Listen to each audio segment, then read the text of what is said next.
Hello students, am I audible?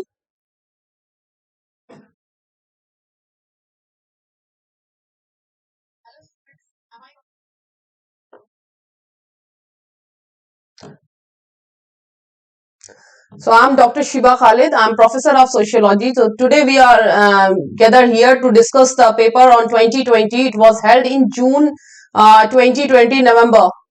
तो आज हम लोग जो है जून का जो पेपर है 2020 जो कि 11 नवंबर को 2020 में हेल्ड हुआ था, जो हो नहीं पाया था कोविड की वजह से, और नवंबर में लेट हेल्ड हुआ था ये पेपर। आज हम लोग इस पेपर को डिस्कस करेंगे, आज हम लोग साथ में इसको सॉल्व करेंगे। तो आप लोग पेपर और पेन लेके रेडी हो जाइए ताकि हम लोग इस पेपर को सॉल्व कर पाए और आप लोग आंसर करेंगे यहाँ पे और अपना इवोल्यूशन आप खुद कर पाएंगे, क्योंकि यूट्यूब पे कोई भी पोल क्रिएट करने का सिस्टम नहीं है। तो आप लोग अपना जो पेपर है उसको आप खुद इवेलुएट कीजिए कि किसने कितने आंसर्स दिए हैं। और मैं भी यहाँ से चेक कर रही हूँ कि कौन क्या क्या आंसर दे रहा है, तो किस तरीके से हम लोग इसको सॉल्व करते हैं। बाद में मैं आपको बताऊंगी करेक्ट आंसर क्या है। तो साथ में हम लोग इसको करते हैं। चलिए स्टार्ट करते हैं अपना पेपर 2020 का, जो कि हमारा नवंबर 2020 में हल हुआ था पेपर। तो आज हम लोग इसको स्टार्ट करते हैं इस पेपर को। तो इसके पहले मैं फ्रेंड्स आप लोगों को बता दूं कि आप अनअकैडमी में जो प्रोग्राम चल रहा है इस वक्त हम लोग बहुत तेजी से तैयारी कर रहे हैं हमारे जो 2023 के लिए जो हमारा एग्जाम है 2023 में जो होने जा रहा है, जो अभी फेब में होगा। अभी डेट्स जो है वो 22-23 जो कुछ डेट्स आई है यूजीसी से, तो आप लोग को भी पता होगा कि जो फेब में जो डेट्स आई हुई है उन्हीं पे हमारा पेपर होने वाला है। तो हम लोगों ने भी कमर कस ली है और हम लोग भी तैयारी कर रहे हैं कि हमारी कोई भी प्रिपरेशन जो है वो अधूरी ना रह जाए और हम लोग जो है साथ में मिलकर इस तैयारी को कंप्लीट कर पाए ताकि आप लोग को एग्जाम देने में कोई भी दिक्कत ना आए। तो आज का हमारा जो सेशन है वो स्पेशल सेशन है और ये फ्री है, ऑनलाइन लाइव सेशन है जिसको हम लोग साथ में मिलकर करेंगे।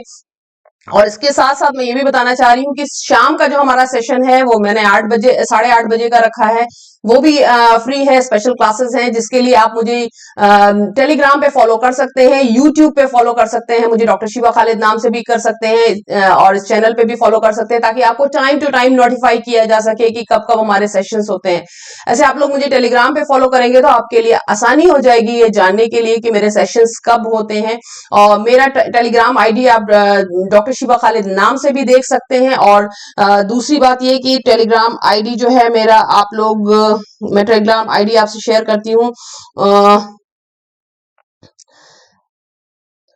तो sociology UPSC UGC NTA net free lectures के नाम से है टेलीग्राम पे, आप लोग इसको भी शेयर कर सकते हैं। ऐसे मैं कोशिश करती हूँ कि यहाँ पे आप लोगों को इसका लिंक भेज दूं ताकि आप लोग इसको कर पाए, मुझसे शेयर कर पाए ताकि आसानी हो जाए आप लोगों के लिए।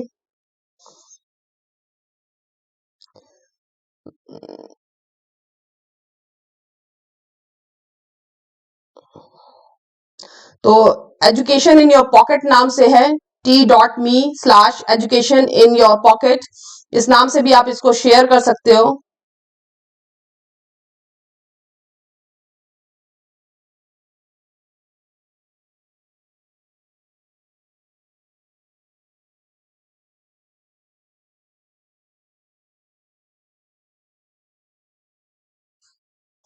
तो ये मैंने चैट बॉक्स में आपके साथ शेयर किया है, आप इस पे मुझे फॉलो कीजिए टेलीग्राम पे ताकि टाइम टू टाइम आपके पास इंफॉर्मेशन पहुंच जाए। ऐसा हम लोग जानते हैं कि अब जो है हमारे पास टाइम बहुत कम रह गया है, हमारी प्रिपरेशन एकदम कंप्लीट होना चाहिए। So good afternoon everyone, good afternoon, good afternoon. तो आज हम लोग अपनी प्रिपरेशन की तरफ आगे बढ़ते हैं और रेडी हो जाते हैं अपने एग्जाम्स के लिए। और टाइम टू टाइम हम लोग बार बार, अभी जैसे कि अनअकैडमी में हम मेरी क्लासेस जो भी चल रही हैं, जो प्लस क्लासेस हैं, प्लस मेंबर्स, हम लोग डेली जो हमारे प्रीवियस ईयर्स क्वेश्चन पेपर है उनको सॉल्व कर रहे हैं। Practice session is going on, चलता जा रहा है। हम लोग लगातार सिर्फ प्रैक्टिस पे लगे हुए हैं। नोट्स ऑलरेडी मैं प्रोवाइड करा चुकी हूँ और कुछ जो नोट्स बचे हैं वो मैं उनको दे दूंगी। लेकिन बाकी जो हमारी क्लासेस हैं वो इस वक्त सिर्फ प्रैक्टिस क्लासेस चल रही हैं ताकि हम लोगों की प्रिपरेशन कंप्लीट हो पाए और हम लोग अपने एग्जाम्स के लिए बिल्कुल कमर कस के तैयार हो जाएं और एग्जाम देने के लिए बिल्कुल प्रिपेयर होके जाएं। फुल प्रिपरेशन के साथ एग्जामिनेशन हॉल में एंट्री होनी चाहिए हमारी। तो चलिए देर ना करते हुए हम लोग अपने पेपर को स्टार्ट करते हैं। आई होप कि आपने पेपर पेन ले लिया होगा, तो पेपर पेन आप लोग ले लीजिए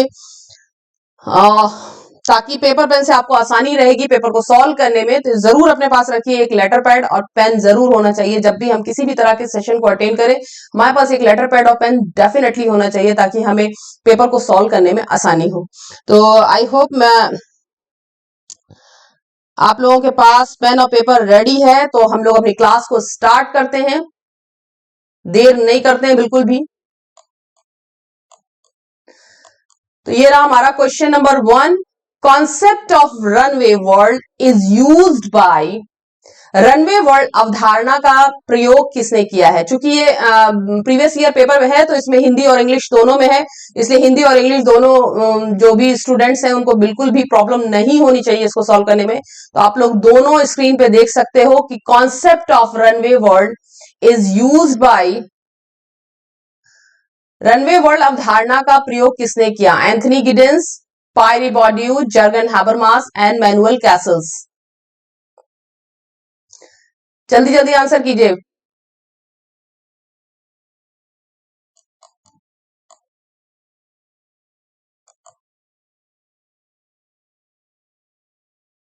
बहुत जल्दी जल्दी आंसर कीजिए।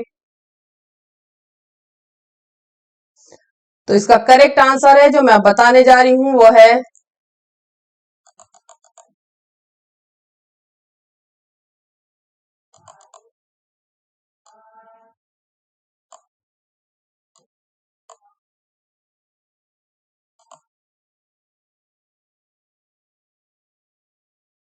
तो करेक्ट आंसर हमारा है एंथनी गिडेंस।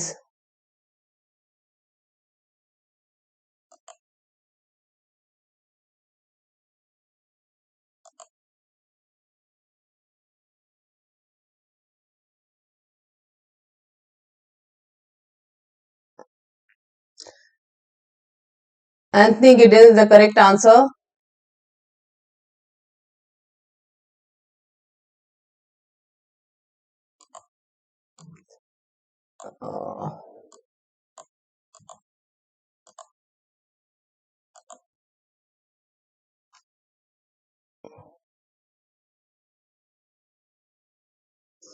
ये संध्या ने सबसे अच्छा, सतीश ने आंसर दिया है, निधि ने भी आंसर दिया है, मिथिलेश ने दिया है। ओके ओके ओके, सबने सही आंसर दिया। Very good, it's Anthony Giddens.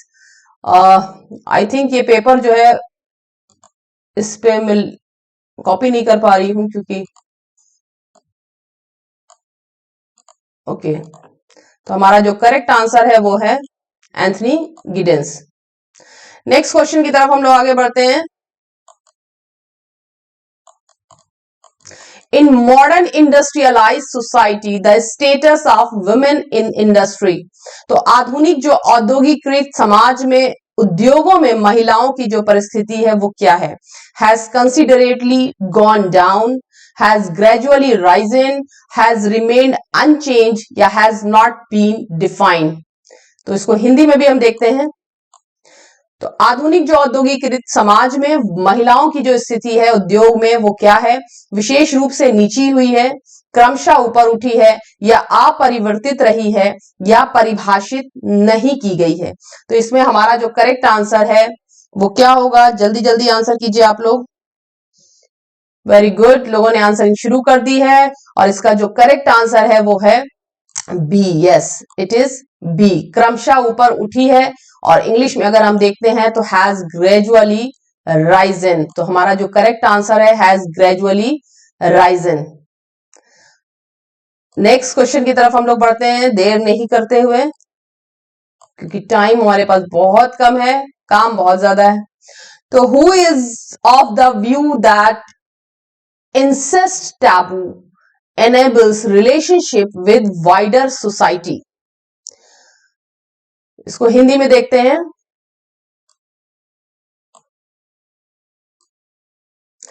किसका विचार है कि अगम्य गमन निषेध व्यापक समाज के साथ संबंध बनाने में सहायक होता है? सी लेवी स्ट्रॉस, एच स्पेंसर, के गॉफ, ई वेस्टरमार्क।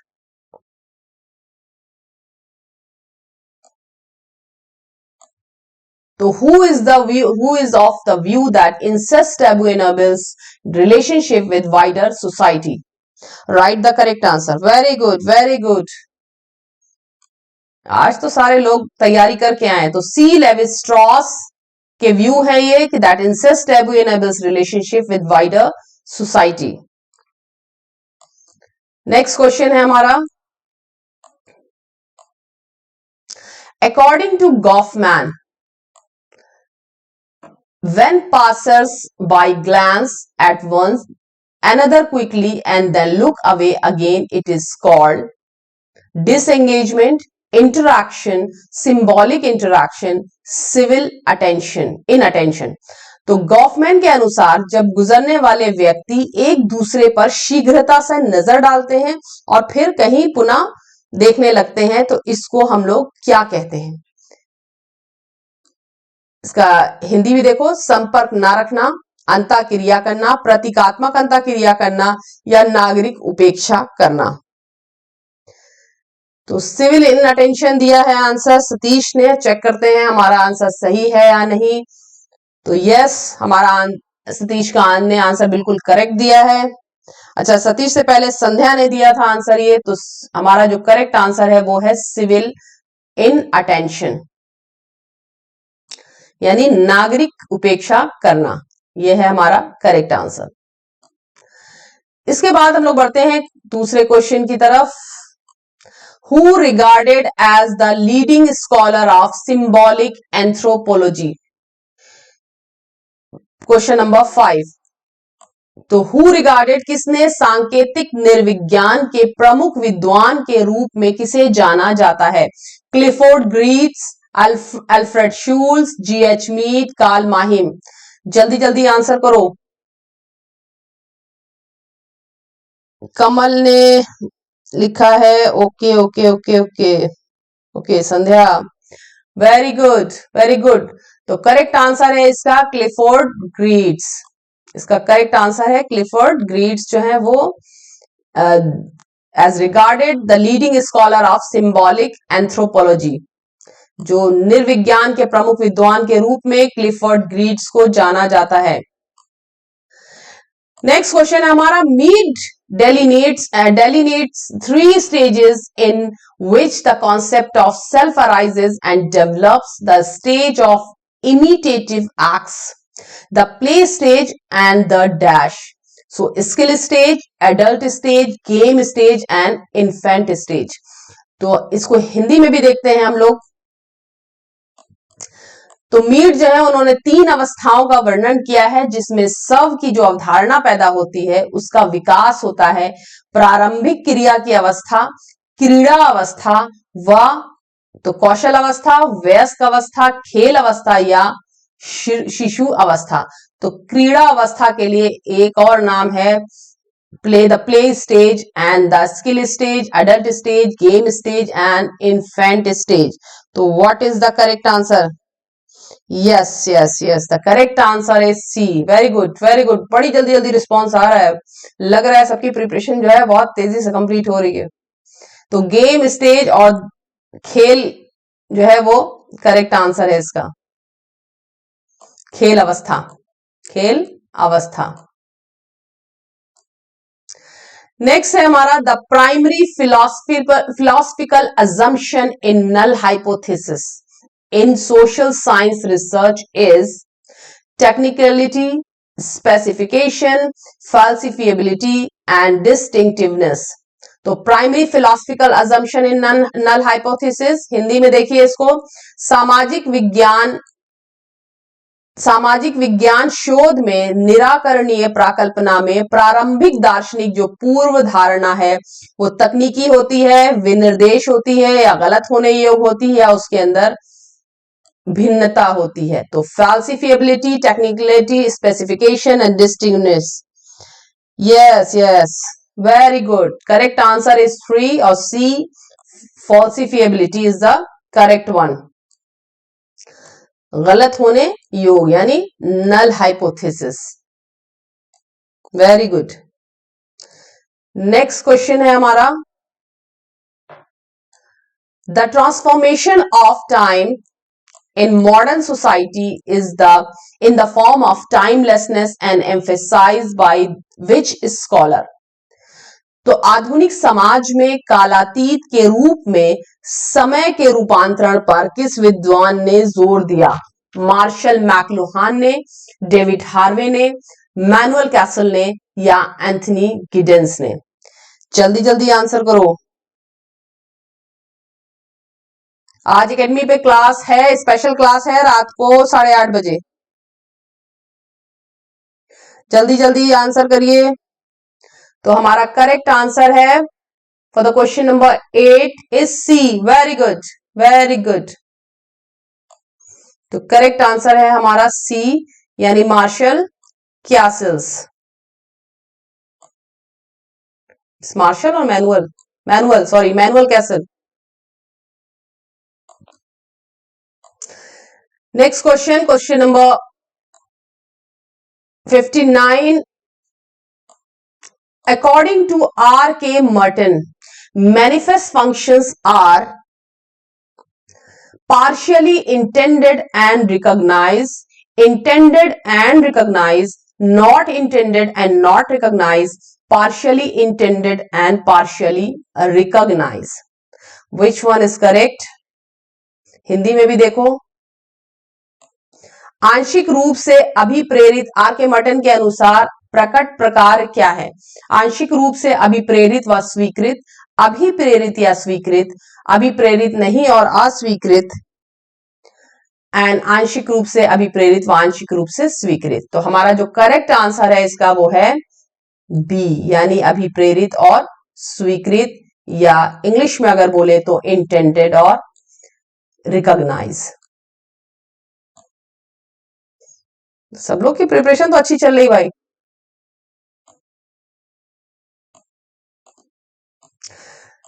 नेक्स्ट क्वेश्चन है हमारा. Malinowski's functionalism is often term as individualistic functionalism, collective functionalism, fundamental functionalism, psychological functionalism. तो मेलिनोस्की के प्रकारवाद को बहुधा किस रूप से परिभाषित किया जाता है? तो मेलिनोस्की का जो प्रकारवाद है उसको हम लोग किस रूप से परिभाषित करते हैं, किस रूप में परिभाषित करते हैं? तो करेक्ट आंसर दिया है सतीश ने. अच्छा, दीक्षा ने भी दिया है. अच्छा, जैद का भी आ गया है. तो करेक्ट आंसर है हमारा ए. यस, इंडिविजुअलिस्टिक फंक्शनलिज्म और व्यक्तिवादी प्रकारवाद. अगले क्वेश्चन की तरफ बढ़ते हैं हम लोग. Next question. Radcliffe Brown did not distinguish between social structure and dash. तो रेडक्लिफ ब्राउन ने संरचना और डैश में अंतर नहीं किया है. तो रेडक्लिफ ब्राउन ने किस चीज में और अंतर नहीं किया है? तो नेक्स्ट आंसर हमारा क्या होगा, जल्दी से बताओ. तो लालमान मौर्य ए लिखा आपने, कमल ने ए लिखा है. तो जितने भी ए वाले हैं वो गलत हैं और करेक्ट आंसर है सोशल रिलेशंस. तो सोशल रिलेशन या सामाजिक संबंध, सामाजिक संबंध में अंतर नहीं किया है. यस, सी. नेक्स्ट क्वेश्चन है हमारा. Yellow revolution is related to oil seed milk, Telangana, tiger conservation. Yellow revolution is related, Hindi में भी देखो, पीत क्रांति का संबंध तिलहन दुग्ध, तेलंगाना या टाइगर संरक्षण से है. टाइगर संरक्षण से.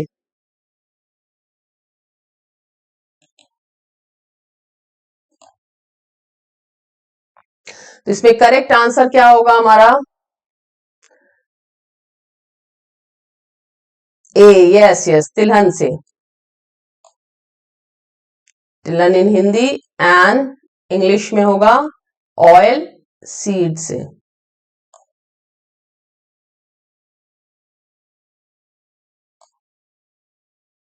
नेक्स्ट है, which one of the following is not a characteristics of census town? निम्नलिखित में से कौन जनगणना की विशेषता नहीं है? Minimum population of 5000, at least 75% of the male working population engage in non agriculture occupation and presence of municipality corporation cantonment board और notified town and density of population at least 400% per square kilometre. तो हिंदी में भी इसको हम लोग देखते हैं कि जनगणना का नगर विशेषता नहीं है। न्यूनतम 5000 की जनसंख्या हो, कम से कम 75% पुरुष और गैर कृषि व्यवसाय में कार्य कर रहे हो, या नगर पालिका निगम छावनी बोर्ड या अधिसूचित नगर की विद्यमानता हो, जनसंख्या घनत्व में कम से कम 400 व्यक्ति पर प्रति वर्ग किलोमीटर हो। तो which one is correct answer? Correct answer is C. तो क्या ये करेक्ट आंसर है? यस, नगर पालिका निगम छावनी बोर्ड या अधिसूचित नगर विद्यमानता हो, ये करेक्ट वन है। यानी presence of municipality corporation cantonment board और notified town is a correct one. Next one, which one of the following is least urbanized state in India? तो लीस्ट अर्बनाइज यानी भारत में निम्नलिखित में से कौन सा राज्य शहरीकरण सबसे कम हुआ है? कौन से राज्य का शहरीकरण सबसे कम हुआ है? तो इसका आंसर दीजिए जल्दी जल्दी।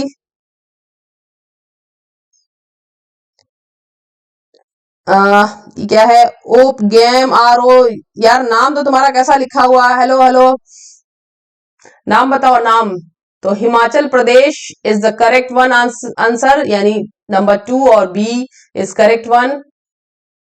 हिमाचल प्रदेश जो है उसका सबसे कम शहरीकरण हुआ है इंडिया में। तो during which decade increase in total urban population was more than total increase in rural population of India? 1991 to 2001, 2001 to 2011, 1971 to 1981 and 1981 to 1991. Which one is correct? किस दशक में भारत की ग्रामीण जनसंख्या की कुल वृद्धि से शहरी जनसंख्या की कुल वृद्धि अधिक हुई है? जल्दी जल्दी बताओ। तो which one is correct? तो करेक्ट इज 2001 से 2011। क्या ये सही है?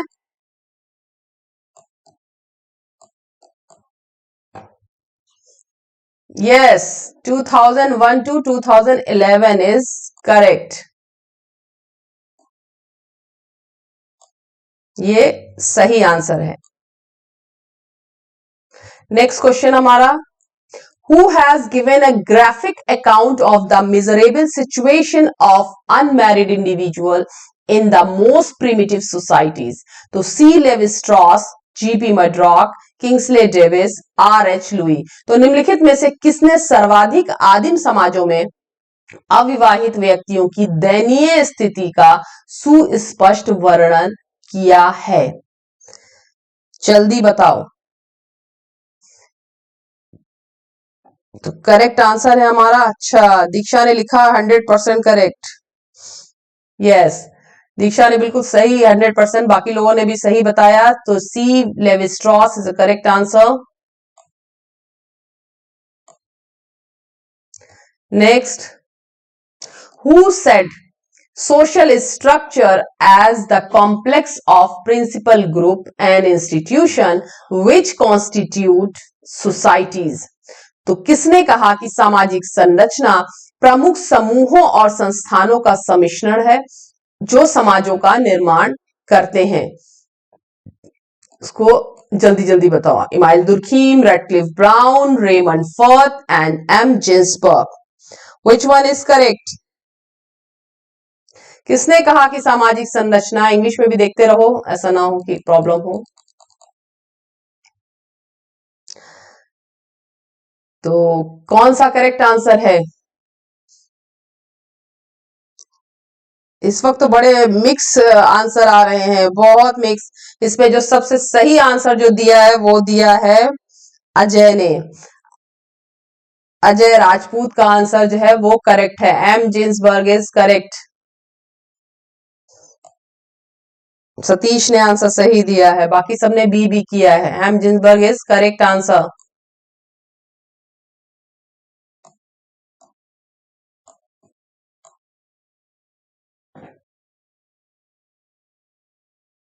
दीक्षा ने भी सही दिया है। ओके, दीक्षा ने भी सही आंसर किया।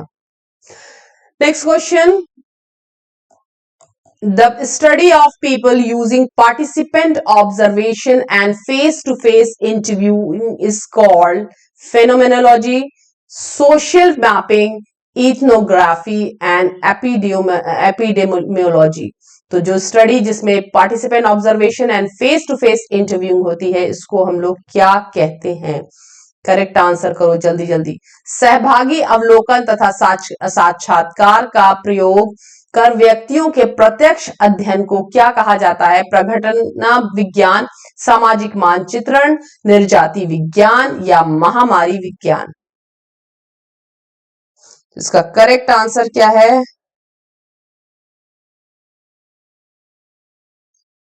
इसका करेक्ट आंसर दिया है सबने सी, यानी इथनोग्राफी। Is it correct?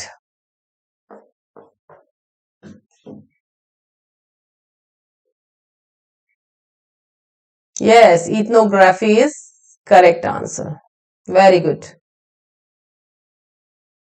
तो निर्जाति विज्ञान in Hindi is correct.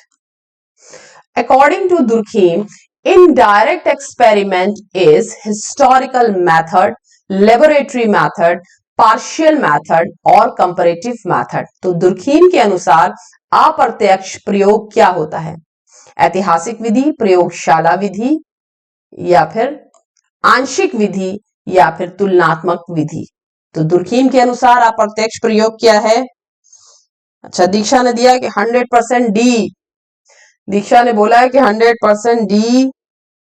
Good afternoon Deepshikha. Yes, सबने डी दिया है। अच्छा, तो इसका मतलब डी ही सही है। तो comparative method is correct one. तैयारी तो यार तुम लोग की सही चल रही है। Who used the historical approach in his sociological analysis? किसने अपने समाजशास्त्री विश्लेषण में ऐतिहासिक उपागम या हिस्टोरिकल अप्रोच का प्रयोग किया? रैटक्लिफ ब्राउन, राइट मिल्स, ई दुर्खीम, एम जिन्सबर्ग? आंसर करो भाई, जल्दी जल्दी आंसर करो। दीक्षा अपना 100% लगा के बोलती है भाई कि 100% है। नासिर ने सी बोला है, और किसने? कमल एग्जाम सी, दीपशिखा बी।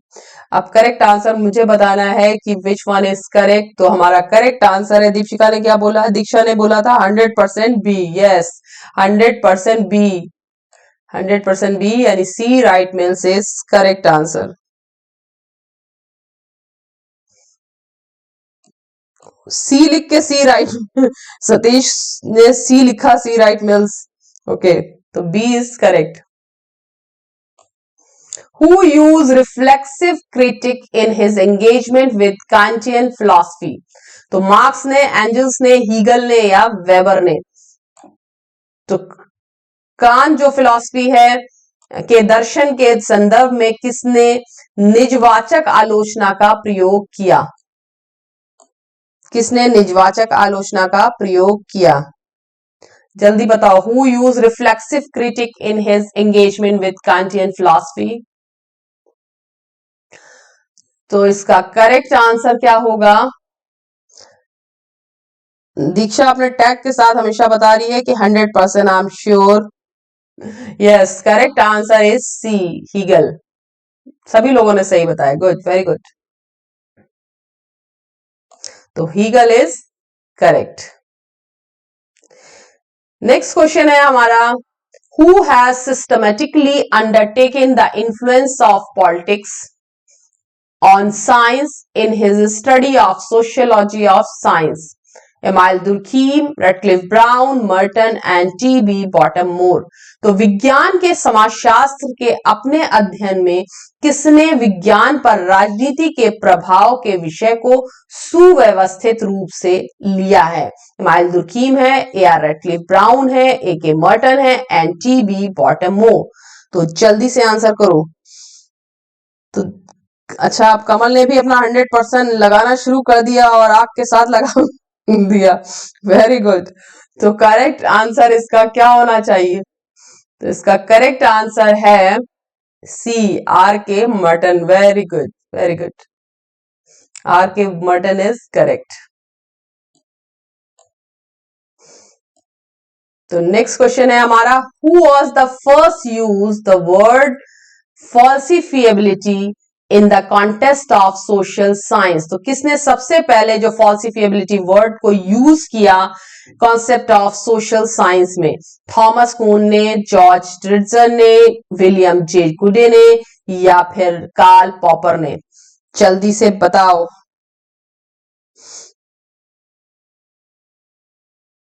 जल्दी जल्दी। तो करेक्ट आंसर दिया है किसने?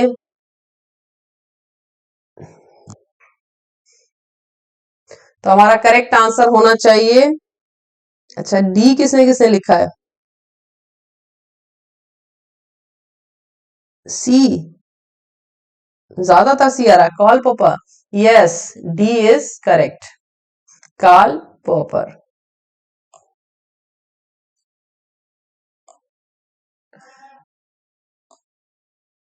नेक्स्ट क्वेश्चन है, hermeneutic project is debates is related to realism and hermeneutic जो प्रोजेक्ट है उसकी जो debates is related to realism and pro realism, anti realism, pre realism and absolute realism। Hindi में भी देखो, वाद विवाद में भाष्य विज्ञान परियोजना यथार्थवाद और अन्य किससे संबंधित है? यथार्थवाद पक्षधर से, यथार्थवाद विरोधी से, पूर्ण यथार्थवाद से या संपूर्ण यथार्थवाद से? Question number 74। दीक्षा का 100% आ गया। तो करेक्ट आंसर है इसका एंटी रियलिज्म से, realism and anti realism. This is correct, यथार्थवाद विरोधी। Which term was used by Kuhn to state that science at any given time as being dominated by a specific dash paradigm, model, approach and theory? तो कून के किस शब्द के द्वारा बताया कि किसी भी दिए गए समय में विज्ञान का उसका विशेष प्रभाव होता है? किसका? प्रतिमान या पैराडाइम का, नमूने का, उपागम का या फिर सिद्धांत का? जल्दी जल्दी। अच्छा, सबके 100% लगने शुरू हो गए। तो करेक्ट आंसर है इसका पैराडाइम, यस, प्रतिमान इन हिंदी।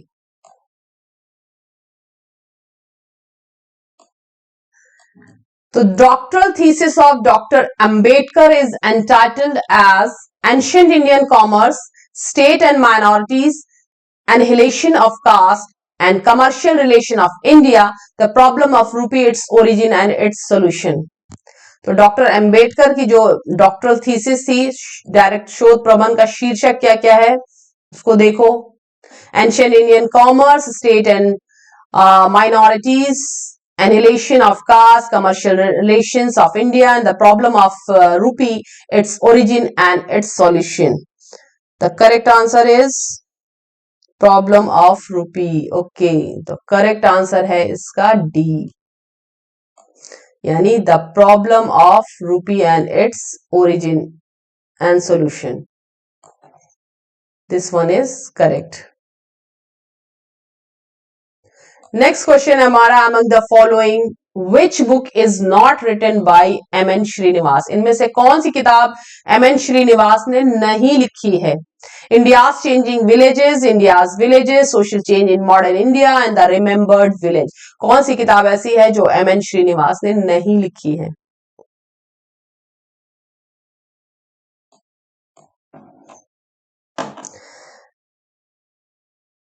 जल्दी से बताओ। तो किसका किसका 100% लग गया है? दीक्षा का आ गया है, नासिर का आ गया है, अजय राजपूत का भी करेक्ट आंसर आ रहा है। तो करेक्ट आंसर है हमारा India's changing villages. India's changing villages is correct one.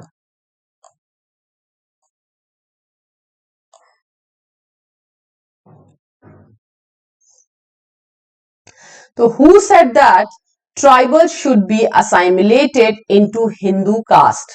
किसने कहा कि जो ट्राइबल्स हैं उनको, जो आदिवासी हैं उनका हिंदू जातियों में आत्मसातकरण किया जाना चाहिए? तो वेरियर एल्विन, जीएस कुरिये, सुराजीत सिन्हा और एन के बोस। तो किसने ये बात बोली? फटाफट बताओ। अच्छा, तो करेक्ट आंसर है G S कुरिये।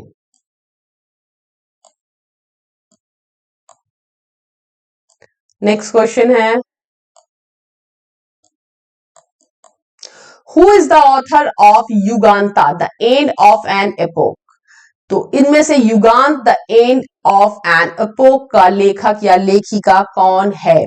David G Mandelbaum and G S Ghurye और इरावती कर्वे या लीला दुबे?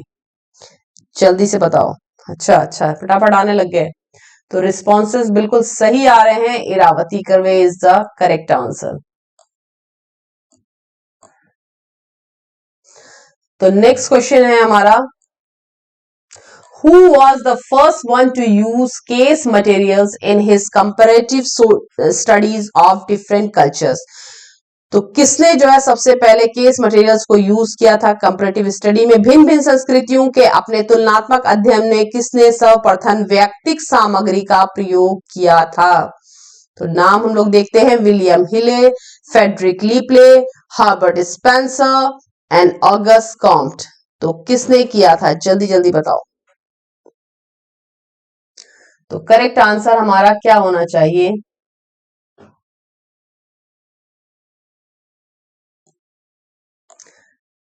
क्या लगता है? Yes, Herbert Spencer. Herbert Spencer is correct one. Sample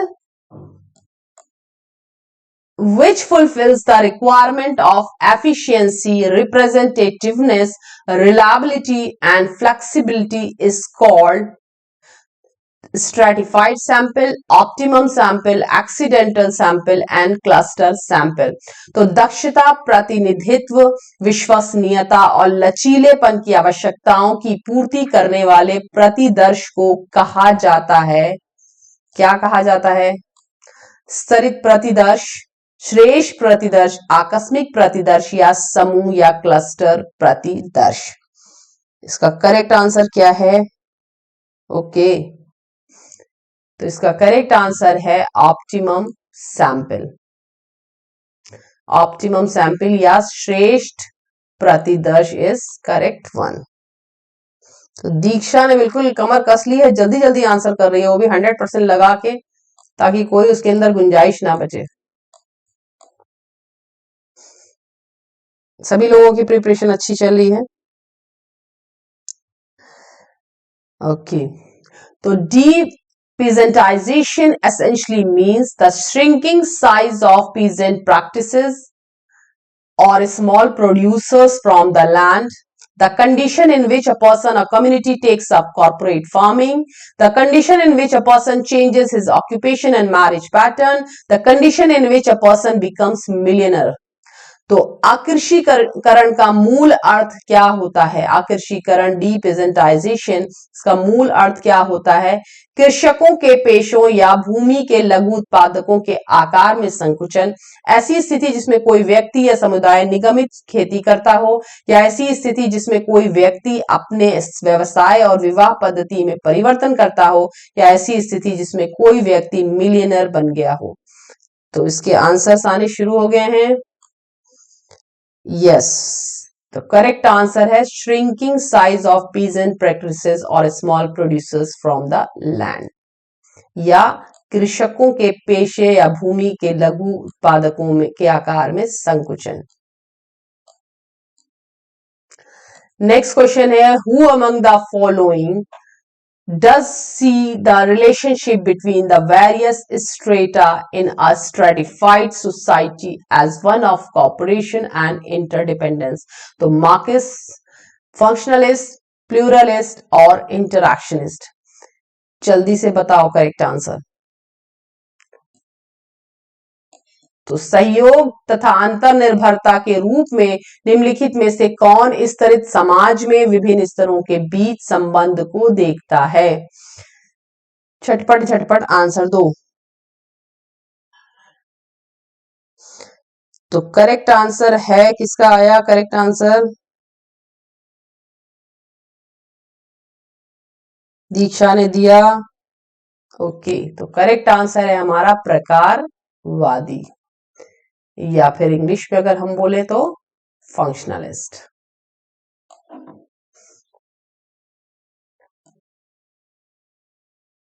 next question है, which of one of the following incident prompted Vinoba Bhave to initiate the Bhoodan movement in India?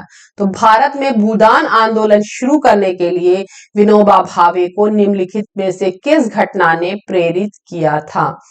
Nalgonda incident, Srikakulam incident, Naxalbari incident या Madhubani incident? तो कौन सा इंसिडेंट ऐसा था जिससे प्रेरित होकर उन्होंने भूदान मूवमेंट को स्टार्ट किया था? तो करेक्ट आंसर दीक्षा का आ चुका है, रीता ने भी अपना आंसर दिया। तो करेक्ट मिथिलेश का भी आंसर आ गया है। तो हमारा जो करेक्ट आंसर है वो है ए, यानी नालगोंडा इंसिडेंट।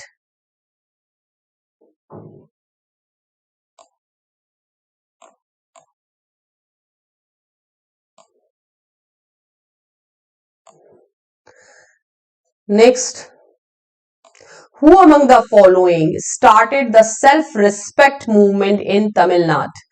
निम्नलिखित में से तमिलनाडु में किसने स्वाभिमान आंदोलन की शुरुआत की? ईवी रामास्वामी नायकर, ज्योतिबा राव फुले या नारायण गुरु या श्री गुरुजी गोलवाकर? तो इनमें से किसने स्टार्ट किया स्वाभिमान आंदोलन? तो करेक्ट आंसर आ चुका है, यस, ईवी रामास्वामी नायकर। इन्होंने जो है स्टार्ट किया था तमिलनाडु में स्वाभिमान आंदोलन। नेक्स्ट क्वेश्चन है हमारा, which one of the following factors is negatively correlated with modernization? कौन कौन से जो फैक्टर्स हैं जो निगेटिवली रिलेटेड है मॉडर्नाइजेशन से? Achievement, motivation, cosmopolitanism, individualism and religiosity. तो इनमें से कौन सा जो फैक्टर है जो निगेटिवली रिलेटेड है मॉडर्नाइजेशन से? तो इसको हिंदी में भी देखा जाए तो आधुनिकीकरण के साथ नकारात्मक रूप में निम्न में से कौन सा तत्व जो है वो सह संबंधित है? उपलब्धि, अभिप्रेरणा, विश्ववाद, व्यक्तिवाद या धार्मिकता? तो जल्दी जल्दी आंसर कीजिए आप लोग।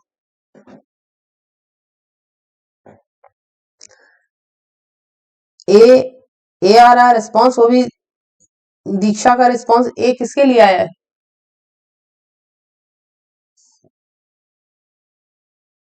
सबका ए आ रहा है।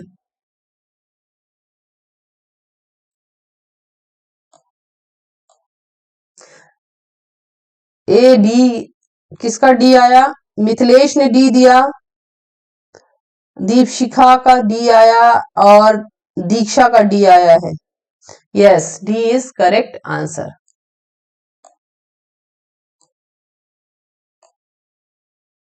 धार्मिकता जो है वो आधुनिकीकरण के साथ नकारात्मक रूप से संबंधित है। In which state Champaran Satyagraha movement was initiated? कौन से स्टेट में चंपारण जो सत्याग्रह है मूवमेंट स्टार्ट हुआ, शुरू किया गया? उड़ीसा, मध्य प्रदेश, उत्तर प्रदेश या बिहार? इनमें से कौन सा स्टेट है? Question number 87, question number 87। तो करेक्ट आंसर क्या है? यस, करेक्ट आंसर है बिहार। तो बिहार इज करेक्ट वन। तो चंपारण सत्याग्रह जो स्टार्ट हुआ वो हुआ बिहार में। नेक्स्ट क्वेश्चन की तरफ बढ़ते हैं। Who has use the term serendipity in sociological research, यानी समाजशास्त्र में शोध, समाजशास्त्री शोध में आकस्मिकता या सेरेंडिपिटी शब्द का प्रयोग किसने किया? Question number 88। Question number 88।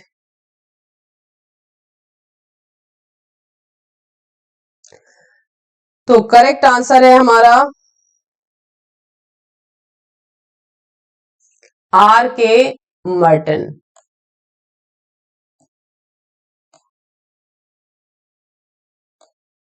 तो करेक्ट आंसर है 88 का are K Merton. Question number 89। Cultures of Relatedness by Janet Kasten is a study of Langkawi Islander, Gurs, Nayars और Bhil.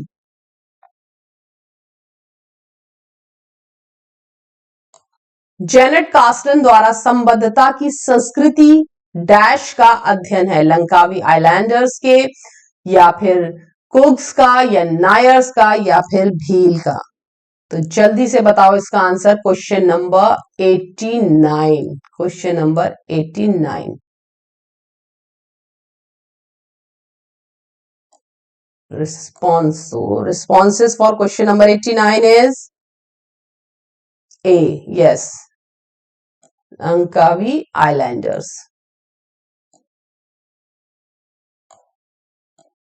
the correct one, very good। next question है question number 90। question number 90, record your responses for question number 90। the practice of taxonomy is found among Oraons, Khasis, Kadars, Santhals. तो संवेदन या टेकोनोमी का निषेध व्यवहार निम्नलिखित में से पाया जाता है? ओराओं में, खासी में, या फिर कोडार्स में, या फिर संथाल में। तो which one is correct with question number 90? Question number 90। तो करेक्ट आंसर है इसका बी,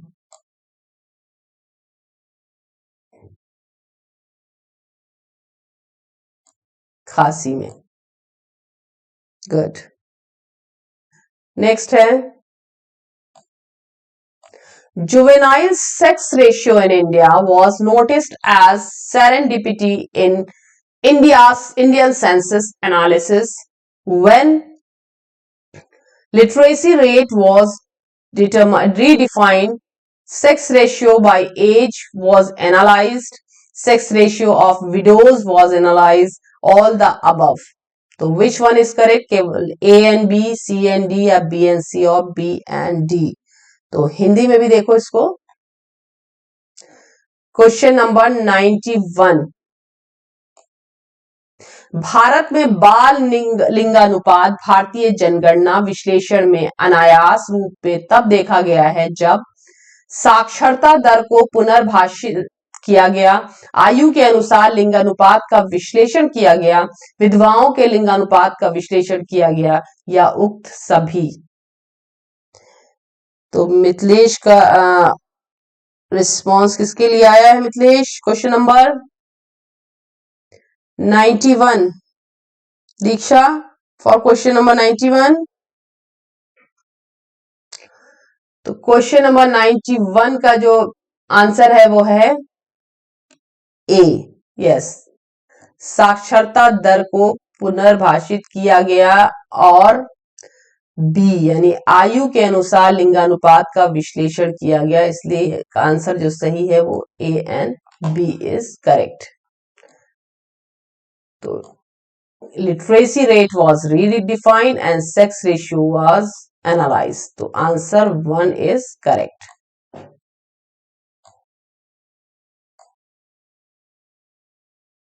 नेक्स्ट क्वेश्चन है choose two primary causes of physical domestic violence as per NFHS surveys and many other studies in India: childlessness, economic prosperity, intergenerational transmission of violence, higher level of education. To choose the correct answer from the option given below. Hindi में देखते हैं इसको। भारत में NFHS सर्वेक्षणों और कई अन्य अध्ययनों के अनुसार शारीरिक घरेलू हिंसा के दो मुख्य कारणों का चयन करिए: निसंतानता, आर्थिक समृद्धता, हिंसा का अंतरपीढ़ी संचरण या शिक्षा का उच्चतर स्तर। तो which one is correct for question number 92? तो दीक्षा का आ गया है, सतीश का रिस्पॉन्स आ गया है। तो 92 के लिए जो करेक्ट आंसर है वो है ए और सी, यानी निसंतानता और आर्थिक समृद्धि, निसंतानता और हिंसा का अंतरपीढ़ी संचरण, यानी अगर इंग्लिश में इसको हम लोग देखते हैं तो चाइल्डलेसनेस और इंटरजनरेशनल ट्रांसमिशन ऑफ वायलेंस, यानी ए और सी।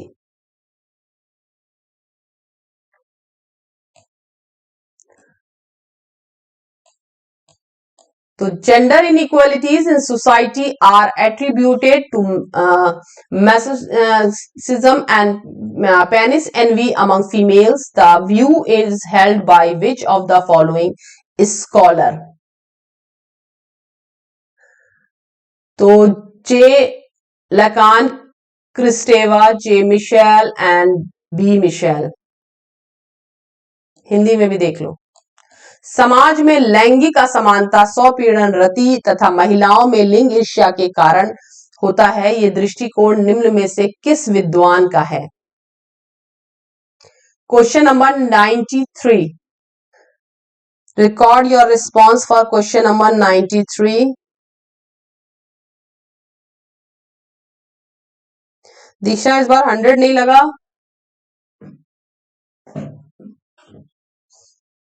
तो करेक्ट आंसर है इसका for question number 93 is B, yes, यानी A B C is correct. Next question है हमारा, the main works of Karl Marx were dictionary of Marx thought, power and radical view, Grundrisse, class and class conflict, industrial society, the contribution of critique of political economy. कौन कौन से जो काम हैं वो हैं, ये भी हिंदी में दिया है। The main works of Karl Marx were, question number 94। तो record your responses for question number 94।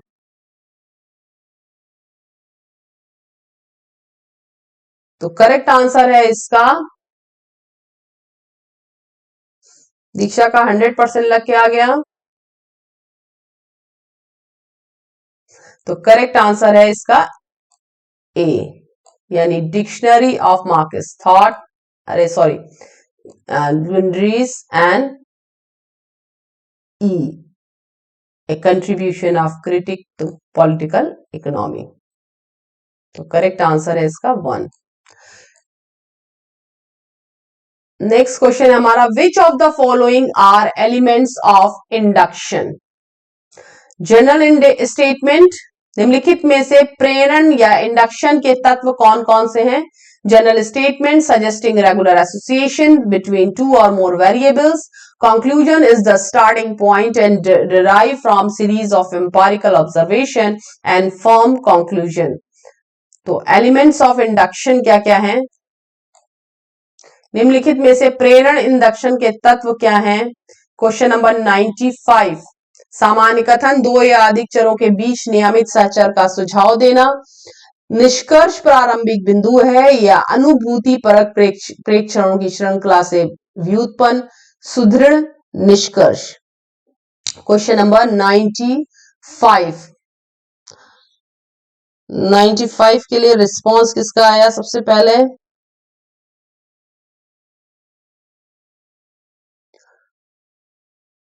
Mithilesh का, सतीश का आया और मिथिलेश का आया। तो करेक्ट आंसर है 95 के लिए, that is B and D, यानी ये सी। तो suggesting for a regular association between two or more variables and derive from series of empirical observation, ये इसका करेक्ट आंसर है। तो करेक्ट आंसर उसका हुआ बी एंड डी। कोई बात नहीं दीक्षा। Who among the following have used comparative method in their studies? तो किसने comparative methods यूज किए अपनी स्टडी में? इमाइल दुर्कीम ने, मैलिनस्की ने, A.R. रेटक्लिफ ब्राउन ने, मैक्स वेबर ने। इनमें से कौन कौन है जिन्होंने कंपैरेटिव मेथड्स को यूज किया है? निम्नलिखित में से किसने अपने अध्ययनों में तुलनात्मक विधि का उपयोग किया है? तो तुलनात्मक या कंपैरेटिव मेथड्स को किस किसने यूज किया है? इसका आंसर करो। Question number 96, question number 96।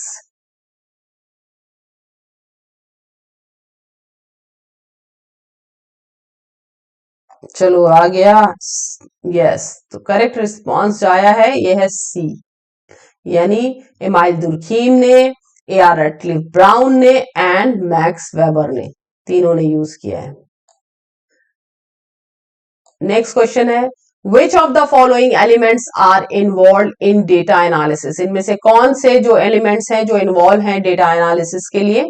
Data collecting, coding, editing, classification and observation. तो कौन कौन से जो एलिमेंट्स हैं वो इन्वॉल्व हैं डेटा एनालिसिस के लिए? हिंदी में भी देखो। निम्नलिखित में से कौन कौन से तत्व आंकड़े विश्लेषण को संबंधित हैं? आंकड़ा संग्रहण, कोडिंग, संपादन, वर्गीकरण, प्रेक्षण और अवलोकन।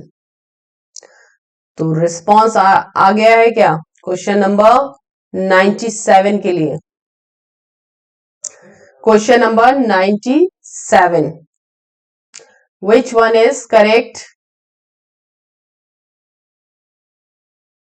तो इसका करेक्ट आंसर है डी या 4। तो इसमें जब हम डेटा कलेक्ट करते हैं डेटा एनालिसिस के लिए जो सबसे इंपॉर्टेंट होता है वो है कोडिंग। सबसे पहले करते हैं, कोडिंग के बाद होती है एडिटिंग उसकी, और उसके बाद होता है उसका क्लासिफिकेशन। तो एडिटिंग के बाद जो होता है वो होता है क्लासिफिकेशन। तो डेटा कलेक्शन में coding, editing and classification are the elements involve in data analysis. Next question. According to T. Shannon, which of the following are characteristics of peasant society? To T. Shannon के हिसाब से peasant society जो है उसके characteristics कौन कौन से हैं? Family labor, production of market, agriculture as a way of life, dependence on urban means, underdog position.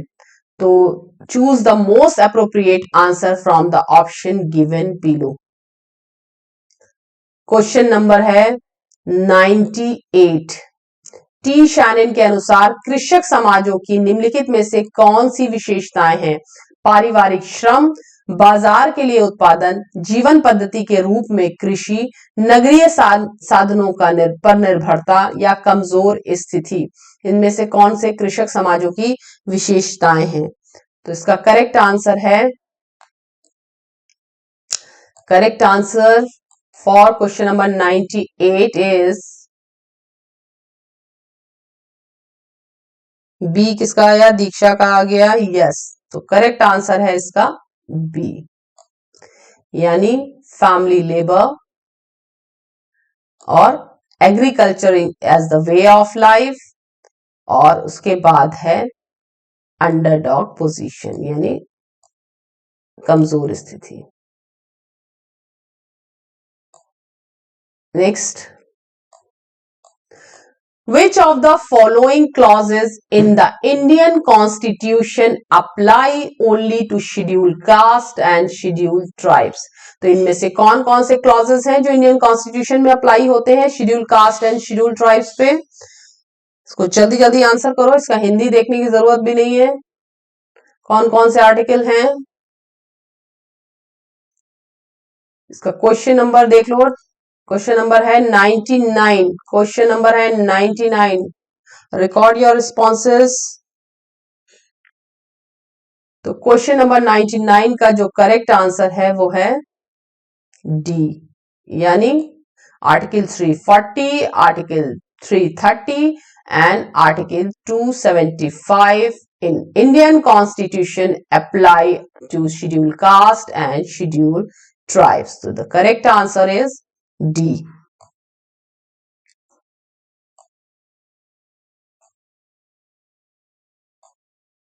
After independence till 1970, the sociological and social anthropological studies have shown a deep concern for which of the following three developments in India: environmental, cultural, economic, gender and social.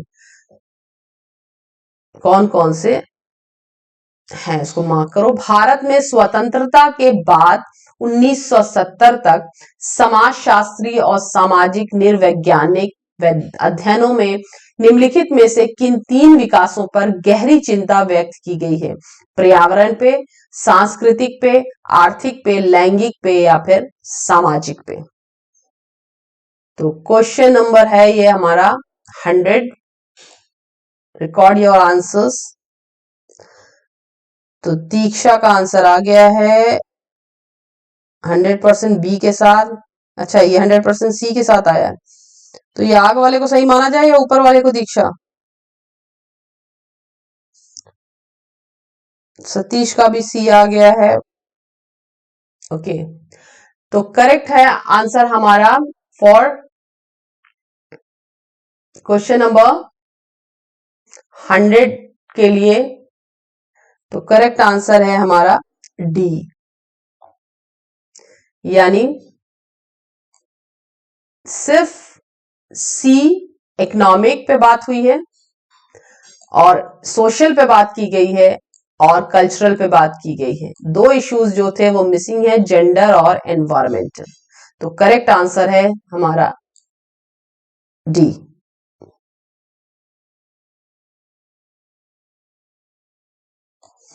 तो इस बार जो है गलत हो गया दीक्षा का।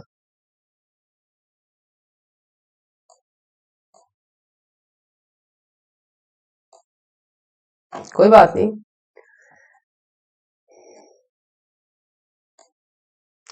Which of the following three characteristics did the feudal states of medieval Europe have? Had a status, serfdom was decreasing, were political groups have division of labor, serfs and had ability to appeal for justice. So which of the following three characteristics did the feudal states? Hindi में भी देखो इसको। मध्यकालीन Europe के सामंती जागीरों की निम्नलिखित में से कौन सी विशेषताएं थी?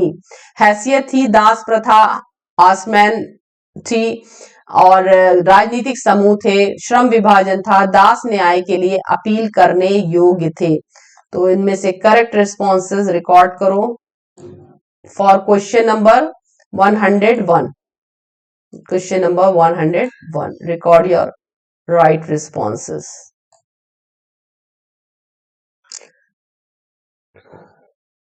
तो क्वेश्चन नंबर 101 में देखो कौन से रिस्पॉन्सेस सही हैं।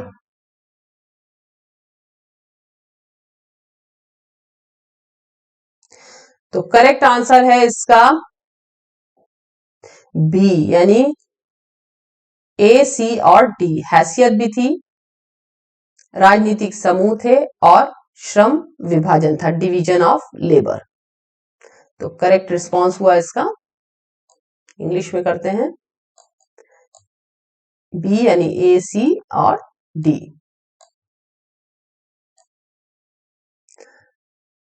Next question, Which two of the following conditions are must for an urban agglomeration?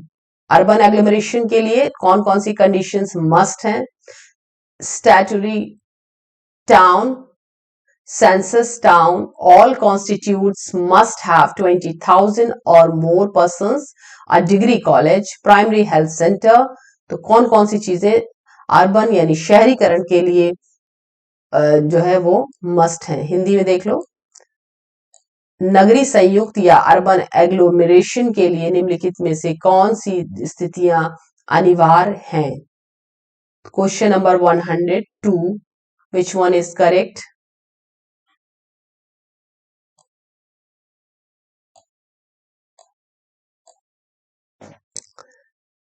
तो दीक्षा का 100% आ चुका है, यानी करेक्ट आंसर है बी, ए और सी, यानी statutory town and all constitute must have 20,000 और मोर पर्सन्स। उसके बाद है which two of the following are the biggest dam in India? इनमें से दो कौन से बिगेस्ट डैम है इंडिया में? Sardar Sarovar dam, Bhakra dam, Tehri dam and Hirakud dam. तो कौन से दो बड़े डैम हैं, उनका नाम बताइए, बिगेस्ट डैम। क्वेश्चन नंबर 103, इसका हिंदी दिखाने की जरूरत नहीं है क्योंकि समझ में आ गया है क्वेश्चन। तो question number 103, biggest dam of India, तो इसका करेक्ट आंसर है, जल्दी जल्दी बताओ, इसका करेक्ट आंसर है बी। इसका करेक्ट आंसर है सी, यानी भाखड़ा डैम और तेहरी डैम, ये दो ऐसे डैम हैं जो बिगेस्ट डैम है इंडिया के। तो करेक्ट आंसर है इसका सी।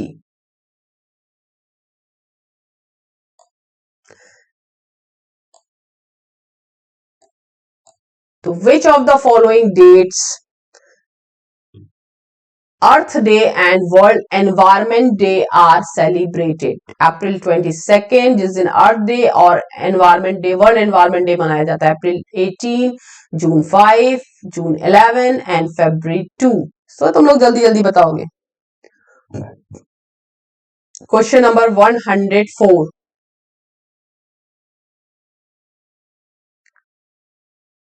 तो दीक्षा का 100% आ गया है, मिथिलेश, अजय का भी आ गया। तो इसका करेक्ट आंसर है बी, यानी April 22 is earth day and June 5 is world environment day.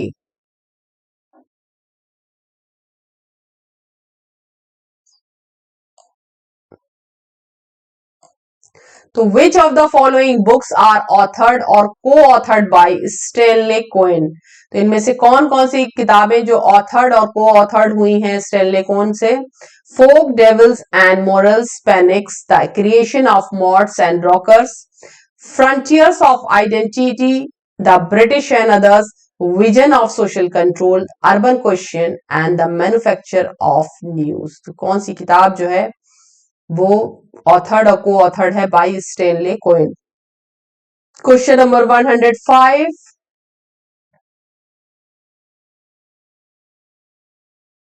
जल्दी से बताओ, question number 105।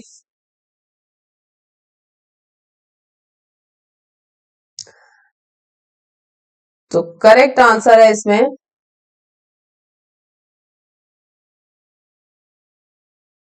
For question number 105 the correct answer is C. Diksha का सी आया, लेकिन अब की बार 100% के साथ नहीं आया है, शायद वो श्योर नहीं थी, लेकिन आंसर करेक्ट है। तो ए सी ई, यानी folk devils and moral panics, the creation of mods and rockers and vision of social control और the manufacture of news is the correct answer. तो सी इज द करेक्ट और 3 is correct. Michio Kaku is in his 3 pillars of revolution talks of which of the following. तो Michio Kaku ने three pillars of revolution में इनमें से कौन सी तीन चीजों के बारे में बात की? Quantum revolution, silicon revolution, computer revolution, biomolecular revolution and green revolution. किस तीन रेवोल्यूशंस के बारे में बात हुई है by Michio Kaku in his three pillars of revolution के अंदर? तो क्वेश्चन नंबर है हमारा 106। दीक्षा का आ गया 100%। तो करेक्ट आंसर, और लोग अपने अपने रिस्पॉन्सेस दो। हिंदी में टाइम दें? अच्छा ठीक है भाई, हिंदी में टाइम लो। अपनी रचना थ्री पिलर्स ऑफ रेवोल्यूशन में मिशियो काकू निम्नलिखित में से किसके बारे में बातें करते हैं? क्वांटम क्रांति, सिलिकॉन क्रांति, कंप्यूटर क्रांति, जैव आणविक क्रांति, हरित क्रांति। अब बता लो जल्दी से। तो करेक्ट आंसर है इसका क्वेश्चन नंबर 106 का जो करेक्ट आंसर है वो है बी, यानी ए, सी और डी। क्वांटम क्रांति और कंप्यूटर क्रांति, और डी है जैव आणविक क्रांति यानी मॉलिक्यूलर क्या था?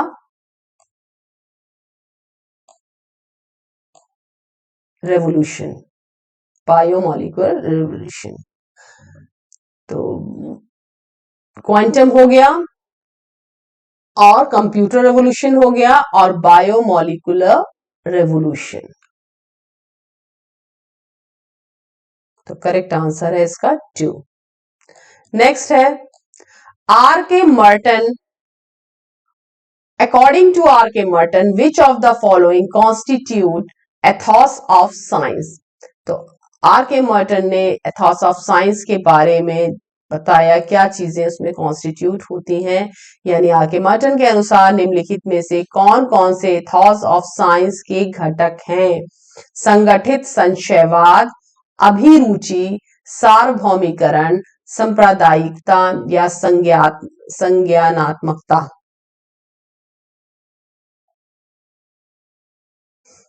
हिंदी में टाइम पूरा हो गया, अब इंग्लिश में देखो। Organize scepticism, interestedness, universalism, communalism, cognitivism. तो इनमें से एथॉस ऑफ साइंस में क्या क्या चीजें कॉन्स्टिट्यूट हुई हैं? तो करेक्ट आंसर है क्वेश्चन नंबर 107 का। रिस्पॉन्स आ गया है, अजय का आया है, दीपशिखा। तो करेक्ट आंसर है 107 का है, दीक्षा का आ गया। सही आंसर है सी, यानी organised scepticism, universalism and communalism. तो करेक्ट आंसर है, हिंदी में देखते हैं, सी, यानी संगठित संशयवाद, सार्वभौमिकरण और सांप्रदायिकता।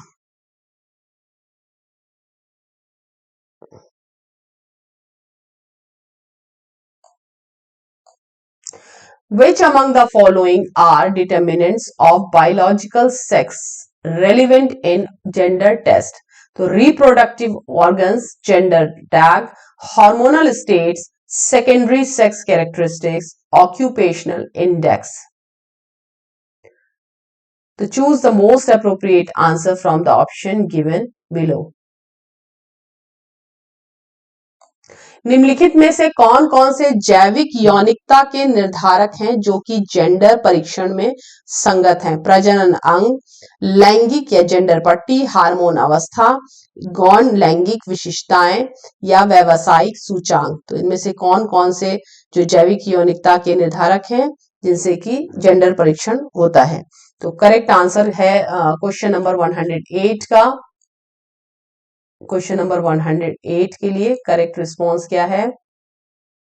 दीक्षा का ए आ गया है। तो 108 का जो करेक्ट रिस्पॉन्स है वो है ए, यानी 1। तो क्या क्या चीजें हैं जो कि बताती हैं? वो है रिप्रोडक्टिव ऑर्गन्स हैं, उसके बाद है हार्मोनल स्टेट्स हैं, उसके बाद है सेकेंडरी सेक्स कैरेक्टरिस्टिक्स। हिंदी में अगर हम लोग इसको देखेंगे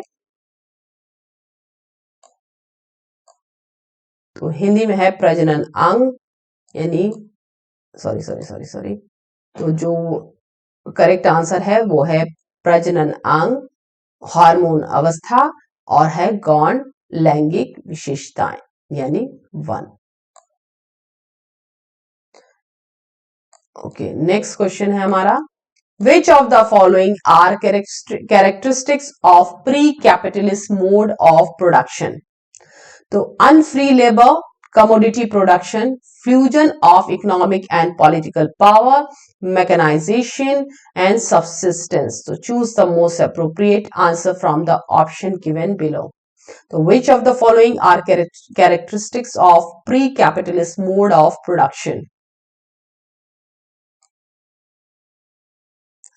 निम्नलिखित में से कौन सी पूर्व पूंजीवादी उत्पादन प्रणाली की विशेषताएं हैं? मुक्तिहीन श्रम, माल उत्पादन, आर्थिक और राजनीतिक शक्ति का समेकन, यांत्रिकीकरण, जीवन निर्वाह।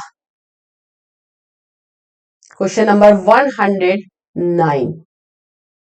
109 ब्लर हो रहा है,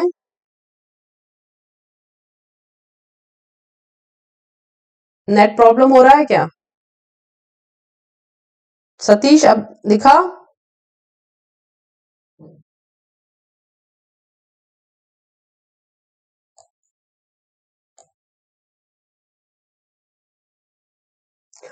तो which of the following are characteristics of pre capitalist mode of production? तो करेक्ट आंसर है इसका डी, यानी ए, सी और E. Unfree labour, fusion of economic and political power and subsistence. तो इसमें अगर हिंदी में हम देखेंगे तो मुक्तिहीन श्रम, आर्थिक और राजनीतिक शक्ति का समेकन और जीवन निर्वाह, ये पूर्व पूंजीवादी उत्पादन प्रणाली की विशेषताएं हैं। नेटवर्क इश्यू हो जाता होगा तो इस वजह से ब्लर हो जा रहा होगा। So which of the following are characteristics of social movements? It is collective behavior, it is oriented towards goal, it can brings on resist change, causes of movements are always real, known or unknown, movements is caused by deprivation only। तो इनमें से कौन कौन सा सही वजह है जो कि कैरेक्टरिस्टिक्स हैं सोशल मूवमेंट्स के? क्वेश्चन नंबर 110 हिंदी में भी देख लो। तो निम्नलिखित में से कौन कौन सी सामाजिक आंदोलन की विशेषताएं हैं? ये एक सामूहिक व्यवहार है, ये लक्ष्योन्मुखी होता है, परिवर्तन ला सकता है या प्रतिरोध कर सकता है, आंदोलन के कारण हमेशा वास्तविक होते हैं भले ही ज्ञात हो या अज्ञात हो, आंदोलन केवल वचन के कारण होता है। तो इनमें से 110 जो है इनमें से कौन सा करेक्ट है? तो दीक्षा का सी आ गया है,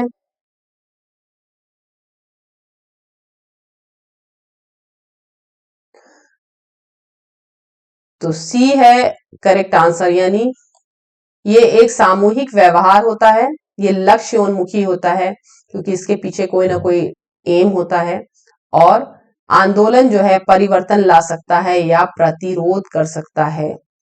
तो इंग्लिश में अगर हम देखते हैं तो करेक्ट आंसर है इसका सी, यानी it is collective behaviour and it is oriented towards goal and it can bring or resist change in the society. तो करेक्ट आंसर है इसका सी। नेक्स्ट क्वेश्चन की तरफ हम लोग बढ़ते हैं।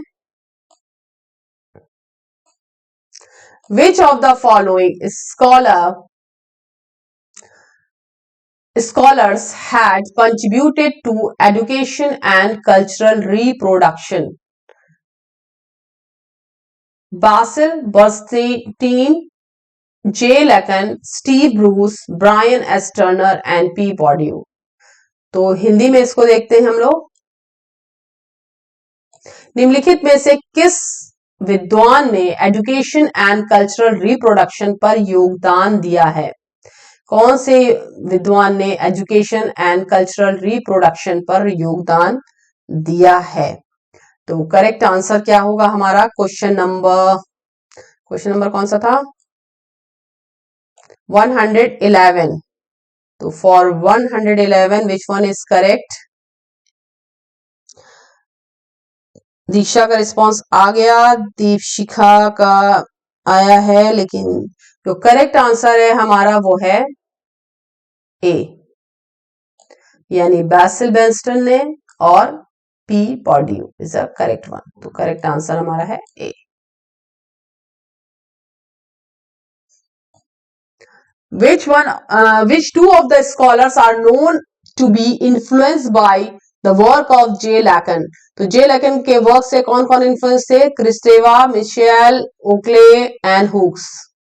दो स्कॉलर कौन से थे? हिंदी में भी देखो। निम्नलिखित में से कौन से दो विद्वान जो कि जे लैकन की रचनाओं से प्रभावित माने जाते हैं?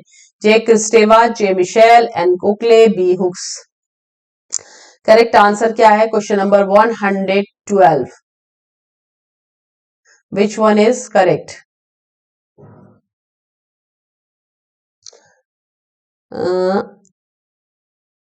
दिशा का ए आया।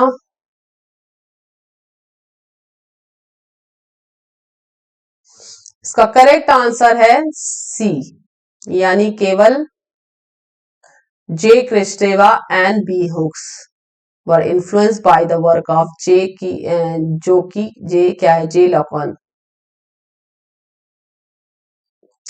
The work of P Bourdieu were, इनके वर्क्स बताइए पी बॉर्डियू के। The rules and network in society, state nobility, economy and society, distinction, raw and cooked. तो रूल्स एंड नेटवर्क है या स्टेट नोबिलिटी है। पी बॉर्डियू की जो work है इनमें से कौन कौन से वर्क हैं? Question number 113। क्वेश्चन नंबर 113 का आंसर दो।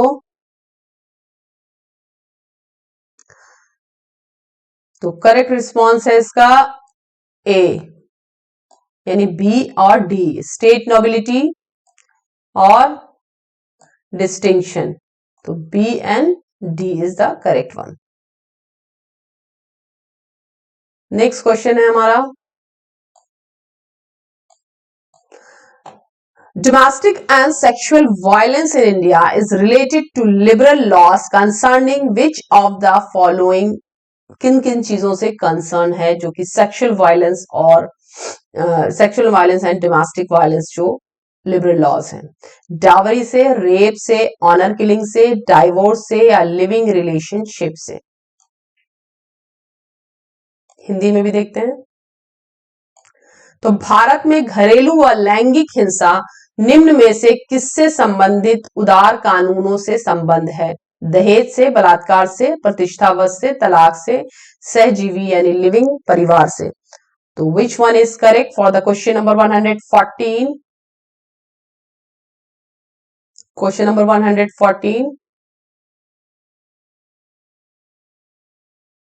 तो दीक्षा ने दिया है आंसर बी, लेकिन शायद श्योर नहीं है इसलिए 100 नहीं लगाया उसके साथ।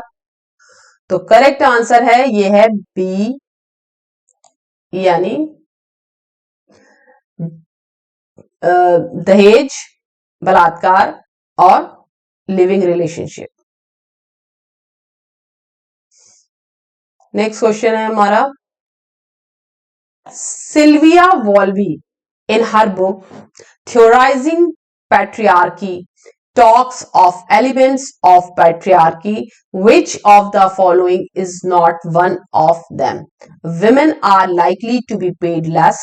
Sexuality is to be treated positively, and women are more represented in media. Women are likely to raise children. Men and women are likely to be treated equally. तो हिंदी में भी देखो इसको। सिल्विया बाल्वी ने अपनी पुस्तक थियोराइजिंग पैट्रियार्की में पितृसत्ता के जिन तत्वों के बारे में बात किया है, निम्नलिखित में से कौन है? कौन सा नहीं है इनमें से? महिलाओं को कम भुगतान की संभावना रहती है, लैंगिकता की सकारात्मक विवेचना की संभावना रहती है। मीडिया में महिलाओं का आर्थिक प्रतिनिधित्व होता है। संभवतः महिलाएं बच्चों का पालन करती हैं। महिलाओं और पुरुषों का समान रूप से व्यवहार होने की संभावना होती है। तो for question number 115, I think, yes, question number 115, which one is correct?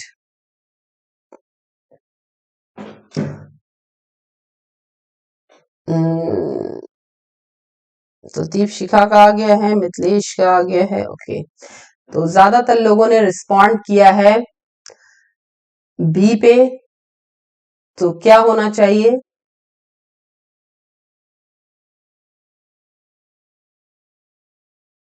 तो करेक्ट आंसर है स्वयं लैंगिकता की सकारात्मकता विवेचना की संभावना रहती है, या फिर मीडिया में महिलाओं का अधिक प्रतिनिधित्व होता है और महिलाओं व पुरुषों के समान रूप से व्यवहार होने की संभावना होती है। तो ये है इसका correct answer B. Match the list 1 with list 2. Little and great tradition, procreation and universalization, rural urban continuum, and Sanskritization and westernization. Sorokin and Zimmerman, M.N. Srinivas, Robert Redfield, Mackim Marriott. तो correct answer, correct response, जल्दी जल्दी responses को proponent जो है उसको add करो। तो हिंदी में देख लो, लघु व दीर्घ परंपरा, संकीर्णों का या फिर संकीर्णीकरण व सार्वभौमिकीकरण, ग्राम नगर निरंतरता, सांस्कृतिकरण व पश्चिमीकरण। तो सोरोकिन व जिबरमैन, M.N. Srinivas, Robert Redfield, मैकिम Marriott. Question number 116, तो विच वन इज करेक्ट?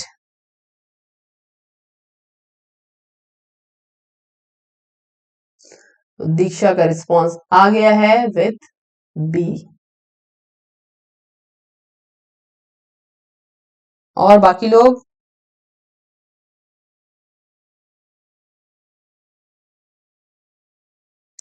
तो इसका करेक्ट आंसर है वो है बी, यानी जो लघु दीर्घ परंपरा है वो है रॉबर्ट रेडफील्ड की, संकीर्ण और करण सार्वभौमिकरण वो रिलेटेड है मैरियट से, ग्राम नगर निरंतरता जो है वो रिलेटेड है M.N. श्रीनिवास से, एंड संस्कृतिकरण व पश्चिमीकरण जो है वो रिलेटेड है सोरोकिन व जिबरमैन से। सही मिलान नहीं दिया है क्योंकि M.N. श्रीनिवास संस्कृतिकरण और पश्चिमीकरण है। दीक्षा,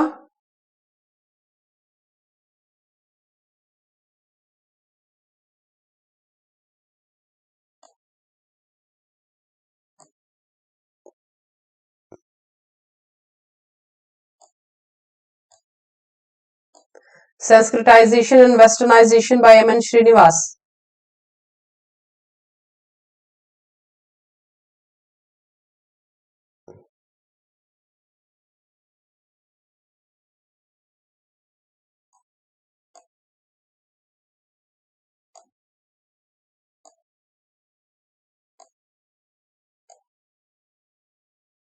इस वाले में गड़बड़ है, M.N. श्रीनिवास वाले में ना।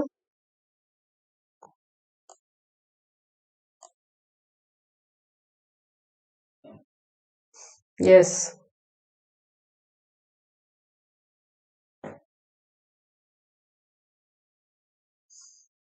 चलो इसको एक बार तुम लोग मैच करके कंफर्म कर लेना, क्योंकि जो इनके रिस्पॉन्सेज आए हैं यूजीसी के हिसाब से वो है बी।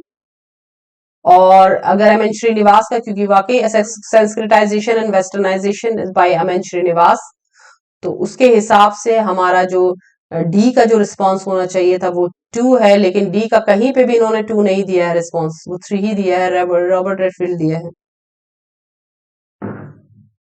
एग्जैक्टली इसको एक बार तुम लोग मैच करके करेक्ट कर लेना।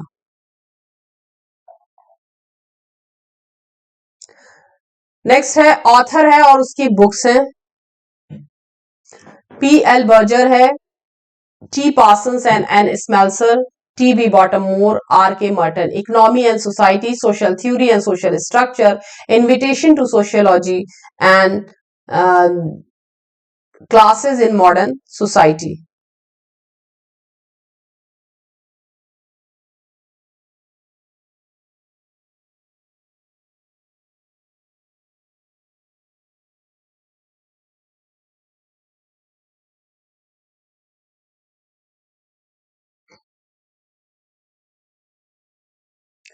Which one is correct? Match करो सबको. Question number 117.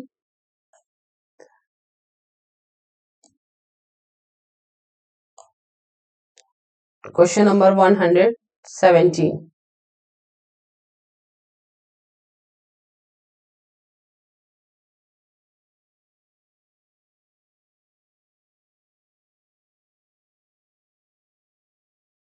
तो इसका जो करेक्ट आंसर है वो है सी.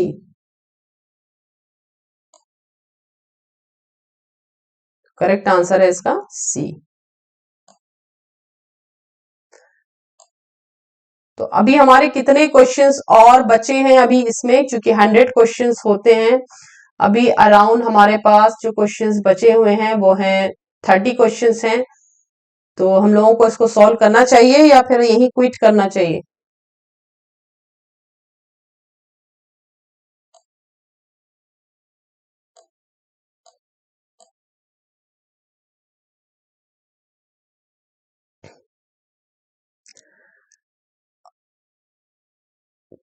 एक क्वेश्चन और करते हैं. हमारा match authors with publish work, Rosa Hartmut and William Schurman and Kirk Johnson, Eric Scalzi, Donna Haraway. Television and social channel in rural India, Fast Food Nation, High Speed Society, Siemens, Cyborgs and Women, Reinvention of Nature. अभी class ये हमारा इसके साथ ही and करते हैं हम, क्योंकि बाकी के और भी क्लासेस हैं आप लोगों के, आप लोग उसको देखो. तो क्वेश्चन नंबर ये लास्ट है हमारा, ये है क्वेश्चन नंबर 118. ये लास्ट क्वेश्चन है आज का. हिंदी में भी देख लो इसको.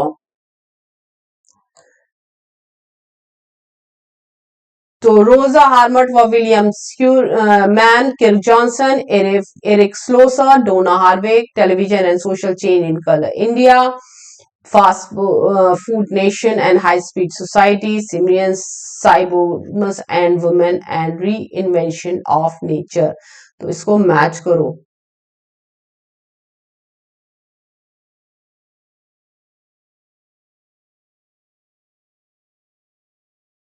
तो इसका करेक्ट आंसर है हमारा वो है बी, यानी रोजा हार्मंड एंड विलियम स्टूरमैन का है high speed society, Kirk Johnson जो है उनका television and social change in colour India, and Eric Schlosser जो है उनका है fast food nation, and Donna Haraway का जो है simians and the cyborgs and women reinventions of nature. तो करेक्ट आंसर है हमारा बी. तो इसके साथ ही आज की ये जो क्लास है इसको हम लोग यही फिनिश करते हैं. आई होप आप लोगों ने एंजॉय किया.